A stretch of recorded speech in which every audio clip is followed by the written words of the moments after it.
क्या बाहर से लोग आए इन्वेस्ट करने? क्या कारखाने लगे? क्या बाहर के होटल के मालिक आए और उन्होंने कहा कि हाँ जी अब मैं डोडा में होटल बनाऊंगा, अब मैं किश्तवाड़ में होटल बनाऊंगा, अब मैं ये बगलिहार का जो ये झील है इसके किनारे टूरिज्म का एक विलेज बनाऊंगा?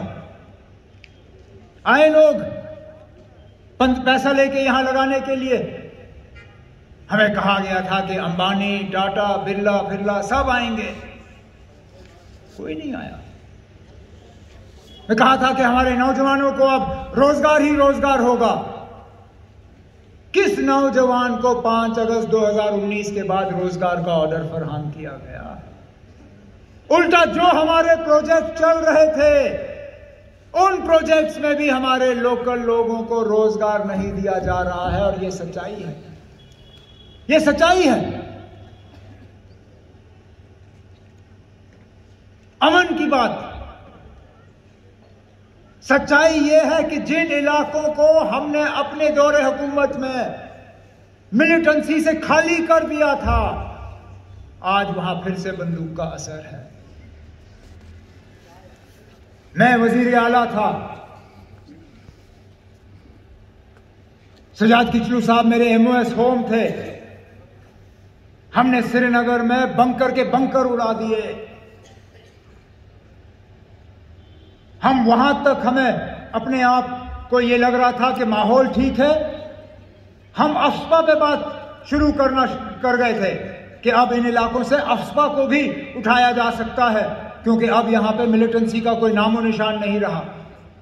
आज देखिए ना, अब श्रीनगर का कोई कोना जो है वहां कोई इंसान अपने आप को महफूज नहीं समझता। श्रीनगर, बाकी इलाकों की तो दूर की बात है।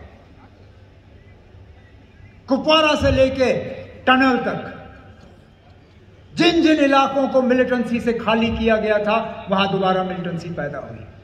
और ये बाहर से मिलिटेंट नहीं आए, ये कश्मीर के ही बने हुए नौजवान जो नाराजगी और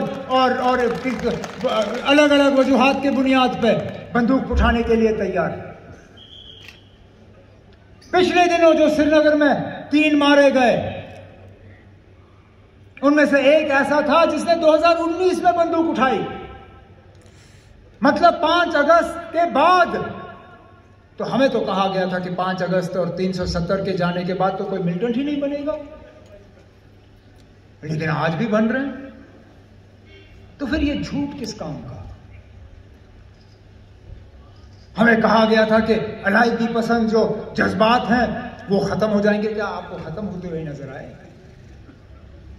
पिछले दिनों, पिछले जुमा को हैदरपुरा के उस वाकया के बाद अलायदी पसंद लोगों ने हड़ताल की कॉल दी। एक भी दुकान श्रीनगर में हमें खुली नजर नहीं आई, एक भी दुकान नहीं।